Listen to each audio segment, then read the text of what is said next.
ससुर की स्पेलिंग क्या होती है और ससुर को इंग्लिश में क्या कहते हैं, और इसके अलावा कुछ और रिश्तों को इंग्लिश में क्या कहा जाता है और उनकी क्या स्पेलिंग होती है, ये आज की इस वीडियो में सीख लेते हैं। ससुर को इंग्लिश में फादर इन लॉ कहा जाता है और फादर इन लॉ की स्पेलिंग होती है FATHER father, INNLAW law, father in law.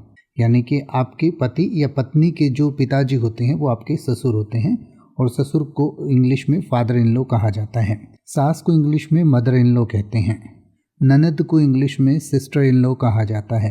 ननद का मतलब होता है हस्बैंड्स सिस्टर, यानी कि पति की बहन। दामाद को इंग्लिश में सन इन लॉ कहा जाता है, यानी कि जो किसी की बेटी का पति होता है वो दामाद होता है। तो जेठ को इंग्लिश में ब्रदर इन लॉ कहते हैं। जेठानी को इंग्लिश में सिस्टर इन लॉ कहा जाता है। साले को भी इंग्लिश में ब्रदर इन लॉ कहते हैं और साली को भी इंग्लिश में सिस्टर इन लॉ कहा जाता है। और देवर को भी इंग्लिश में ब्रदर इन लॉ कहते हैं। आप क्लियर करना चाहें तो हस्बैंड्स यंगर ब्रदर कह सकते हैं। इन सभी की स्पेलिंग आपकी स्क्रीन पर दी गई है, जिसे आप पढ़ सकते हैं और इसको और बेहतर तरीके से समझ सकते हैं।